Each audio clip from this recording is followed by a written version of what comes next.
ଅନେକ ଅନେକ ଦିନ ଆଗର କଥା। ମହିଳା ରୌପ୍ୟ ନାମରେ ଗୋଟିଏ ରାଜ୍ୟ ଥିଲା। ରାଜ୍ୟ ଯେପରି ବିରାଟ, ରାଜା ସେପରି ମହାନ। ରାଜାଙ୍କ ନାମ ଅମର ଶକ୍ତି। ରାଜା ଅମର ଶକ୍ତି କେବଳ ଯେ ଜଣେ ବଡ଼ ରାଜା ଥିଲେ ତାହା ନୁହେଁ, ସେ ଥିଲେ ବଡ଼ ଗୁଣୀ। ସେ ଥିଲେ ଏକାଧାରରେ ବିଦ୍ୱାନ, ବୁଦ୍ଧିମାନ, ଜ୍ଞାନୀ ଓ ସକଳ ଶାସ୍ତ୍ରରେ ପ୍ରବୀଣ। ସେ ଥିଲେ ବୀର ଓ ଯୋଦ୍ଧା। ନିଜ ବାହୁବଳରେ ସେ ବହୁ ଦେଶ ଜୟ କରି ନିଜ ରାଜ୍ୟର ସୀମା ଓ ସମ୍ପଦ ବଢ଼ାଇଥିଲେ। ଏତେ ବଡ଼ ରାଜା, କିନ୍ତୁ ତାଙ୍କ ମନରେ କେବେ ହେଲେ ସୁଖ ନଥାଏ। ଦିନକର କଥା, ରାଜସଭା ଚାଲିଥାଏ। ରାଜା ଅମର ଶକ୍ତି ରାଜସଭାରେ ଉପସ୍ଥିତ ଥାନ୍ତି। ରାଜକାର୍ଯ୍ୟରେ ସାହାଯ୍ୟ କରିବା ପାଇଁ ତାଙ୍କର ବିଚକ୍ଷଣ ମନ୍ତ୍ରୀବୃନ୍ଦ ଓ ଅଭିଜ୍ଞ ଅମାତ୍ୟମାନେ ଉପସ୍ଥିତ ରହିଥାନ୍ତି। ପ୍ରହରୀ ବେଷ୍ଟିତ ବନ୍ଦୀମାନେ ରାଜାଙ୍କର ଜୟଧ୍ୱନି କରୁଥାନ୍ତି। ବିଚାର ପ୍ରାର୍ଥୀ ପ୍ରଜାମାନେ ରାଜା ଅମର ଶକ୍ତିଙ୍କ ନ୍ୟାୟ ବିଚାରରେ ସନ୍ତୁଷ୍ଟ ହୋଇ ଭୂୟସୀ ପ୍ରଶଂସା କରୁଥାନ୍ତି। କିନ୍ତୁ ସମସ୍ତଙ୍କ ଅଲକ୍ଷ୍ୟରେ ବୃଦ୍ଧ ମନ୍ତ୍ରୀ ସୁମତି ରାଜାଙ୍କର ଅନ୍ୟ ମନସ୍କତାକୁ ନିବିଷ୍ଟ ଚିତ୍ତରେ ଅନୁଧ୍ୟାନ କରୁଥାନ୍ତି। କେଉଁ ବିଶେଷ କାରଣ ପାଇଁ ରାଜା ଏପରି ଚିନ୍ତିତ ଓ ବିଷର୍ଣ୍ଣ? ଅଗତ୍ୟା ରାଜାଙ୍କୁ ଚିନ୍ତିତ ଓ ବିଷର୍ଣ୍ଣ ଦେଖି ସେ ପଚାରିଲେ, ମହାରାଜ, ଆପଣଙ୍କର ଶରୀର ଓ ମନ ଅସୁସ୍ଥ ବୋଧହୁଏ। ରାଜା କହିଲେ, ମନ୍ତ୍ରୀ, ଆପଣଙ୍କର ଅନୁମାନ ସତ୍ୟ। ମୋର ଶରୀର ଓ ମନ ଅସୁସ୍ଥ। ରାଜାଙ୍କର ଉତ୍ତର ଶୁଣି ବ୍ୟଥିତ ମନ୍ତ୍ରୀ ସୁମତି କହିଲେ, ମହାରାଜ, ମୁଁ ରାଜବୈଦ୍ୟଙ୍କୁ ଖବର ପଠାଉଛି। ଈଶ୍ୱର ଆପଣଙ୍କୁ ସୁସ୍ଥ କରନ୍ତୁ। କ୍ଷୀଣ ହସ ହସି ରାଜା କହିଲେ, ମନ୍ତ୍ରୀଭର, ଆପଣ ମୋର ପରମ ହିତୈଷୀ। ରାଜବୈଦ୍ୟଙ୍କର ଆବଶ୍ୟକତା ନାହିଁ। ମୋର ଚିକିତ୍ସା ରାଜବୈଦ୍ୟଙ୍କ ଦ୍ୱାରା ସମ୍ଭବ ନୁହେଁ।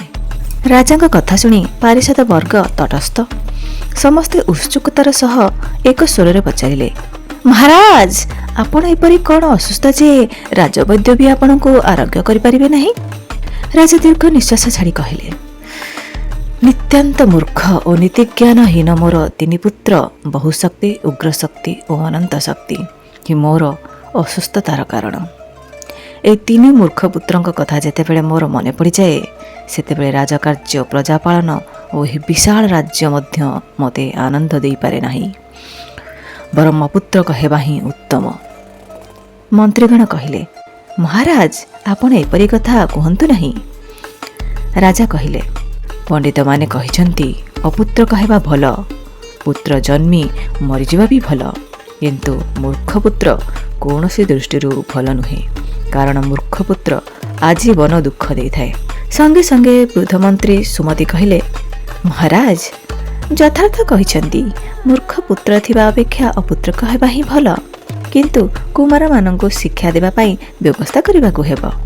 ରାଜା ବିରକ୍ତ ହୋଇ କହିଲେ, ମନ୍ତ୍ରୀବର, ଆମର ବେତନଭୋଗୀ 500 ପଣ୍ଡିତ ଅଛନ୍ତି। ସେମାନେ କୁମାରମାନଙ୍କୁ ବିଦ୍ୟା ଶିକ୍ଷା ଦେବାକୁ ଆପ୍ରାଣ ଚେଷ୍ଟା କରି ଅସଫଳ ହେଲେ। ଏବେ ସେମାନେ ବିଦ୍ୱାନ ହେବେ କିପରି? କିଏ ବା ସେମାନଙ୍କୁ ବିଦ୍ୟାଦାନ ଦେଇପାରିବ? ମନ୍ତ୍ରୀ ମହୋଦୟ ଗମ୍ଭୀର ଭାବରେ କହିଲେ, ମହାରାଜ, ମନୁଷ୍ୟର ପରମାୟୁ ସୀମିତ। ସୀମାହୀନ ଶିକ୍ଷଣୀୟ ବିଷୟଗୁଡ଼ିକୁ ସମସ୍ତଙ୍କ ପକ୍ଷେ ଆୟତ୍ତ କରିବା ମଧ୍ୟ ସମ୍ଭବ ନୁହେଁ। ତେଣୁ ସମସ୍ତ ନୀତିଶାସ୍ତ୍ରଗୁଡ଼ିକୁ ସଂକ୍ଷେପରେ କୁମାରମାନଙ୍କୁ ଶିକ୍ଷା ଦିଆଯିବାର ବ୍ୟବସ୍ଥା କରାଯାଉ। ରାଜସଭାରେ ଉପସ୍ଥିତ ସମସ୍ତ ପାରିଷଦ ବୃନ୍ଦ ବୃଦ୍ଧ ମନ୍ତ୍ରୀ ସୁମତିଙ୍କର ଯୁକ୍ତିଯୁକ୍ତ ପ୍ରସ୍ତାବ ପ୍ରତି ସମର୍ଥନ ଜଣାଇଲେ। ତତ୍କ୍ଷଣାତ୍ ବୃଦ୍ଧମନ୍ତ୍ରୀ କହିଲେ, ମହାରାଜ, ମୁଁ ଶୁଣିଛି ବିଷ୍ଣୁ ଶର୍ମା ନାମରେ ଜଣେ ବଡ଼ ପଣ୍ଡିତ ଅଛନ୍ତି। ସମଗ୍ର ଭାରତ ଖଣ୍ଡରେ ଶିକ୍ଷକ ହିସାବରେ ତାଙ୍କର ନାଁ ବିଖ୍ୟାତ। ଶିଷ୍ୟ ମହଲରେ ସେ ଖୁବ୍ ସୁଖ୍ୟାତି ଅର୍ଜନ କରିଛନ୍ତି। ରାଜକୁମାରମାନଙ୍କର ଶିକ୍ଷା ଦାୟିତ୍ୱ ତାଙ୍କରି ହାତରେ ଅର୍ପଣ କରାଯାଉ ଏବଂ ତାଙ୍କୁ ଡକାଇ ଆଣିବାକୁ ଦୂତ ପଠାଯାଉ। କିଛି ଦିନ ପରର କଥା, ରାଜସଭାରେ ପାରିଷଦ ପରିବେଷ୍ଟିତ ରାଜା ଅମର ଶକ୍ତି ଉପସ୍ଥିତ ଥାନ୍ତି। ଶାନ୍ତ ସୌମ୍ୟ ଲଳିତ ଚର୍ମ 80 ବର୍ଷର ଜଣେ ବୃଦ୍ଧ ବ୍ରାହ୍ମଣ ରାଜସଭାରେ ଉପସ୍ଥିତ ହୋଇ ରାଜା ଅମର ଶକ୍ତିଙ୍କୁ ଆଶୀର୍ବାଦ କଲେ। ଆଗନ୍ତୁକ ବ୍ରାହ୍ମଣଙ୍କର ପରିଚୟ ପାଇ ରାଜା ଅମର ଶକ୍ତି କହିଲେ, ମନୀଷୀ ବିଷ୍ଣୁ ଶର୍ମା, ଅନୁଗ୍ରହ କରି ଆସନ ଗ୍ରହଣ କରନ୍ତୁ। ପଣ୍ଡିତ ବିଷ୍ଣୁ ଶର୍ମା ଆସନ ଗ୍ରହଣ କଲା ପରେ ରାଜା ଅମର ଶକ୍ତି କହିଲେ, ମହାଭାଗ, ଆପଣଙ୍କର ଜ୍ଞାନ ଓ ପାଣ୍ଡିତ୍ୟର ଖ୍ୟାତି ସୁଦୂର ପ୍ରସାରୀ। ଭାରତବର୍ଷରେ ଆପଣଙ୍କୁ କିଏ ବା ନ ଜାଣେ। ଆପଣଙ୍କୁ ମୁଁ ଗୋଟିଏ ଅନୁରୋଧ କରିବି। ଆପଣ ଅନୁଗ୍ରହ କରି ମୋର 3 ମୂର୍ଖ ପୁତ୍ରଙ୍କୁ ବିଦ୍ୱାନ କରିବାର ଭାର ଗ୍ରହଣ କଲେ ମୁଁ କୃତଜ୍ଞ ହେବି। ବିନିମୟରେ ମୁଁ ଆପଣଙ୍କୁ 100 ଗ୍ରାମ ଦାନ କରିବି। ରାଜା ଅମର ଶକ୍ତିଙ୍କ କଥା ଶୁଣି ପଣ୍ଡିତ ବିଷ୍ଣୁ ଶର୍ମା ଶାନ୍ତ ଭାବରେ କହିଲେ, ମହାରାଜ, ମୁଁ ବିଦ୍ୟା ବିକ୍ରି କରେ ନାହିଁ। ମୋର ବୟସ କଥା ଆପଣ ଚିନ୍ତା କରନ୍ତୁ। ମୋର ସମସ୍ତ ଇନ୍ଦ୍ରିୟ ଏବେ ଭୋଗ ବିଳାସରୁ ନିସ୍ପୃହ। ଏହି ବୟସରେ ମୁଁ ଗ୍ରାମଦାନ ନେଇ କ'ଣ କରିବି? ତେବେ ଆପଣଙ୍କ ଅନୁରୋଧ ରକ୍ଷା କରି ମୁଁ ଆପଣଙ୍କର 3 ମୂର୍ଖ ପୁତ୍ରଙ୍କୁ ବିଦ୍ୱାନ କରିବା ଦାୟିତ୍ୱ ଗ୍ରହଣ କଲି। ପଣ୍ଡିତ ବିଷ୍ଣୁ ଶର୍ମାଙ୍କ କଥା ଶୁଣି ରାଜା ଆନନ୍ଦିତ ହୋଇ କହିଲେ, ଆପଣ ମହାନ।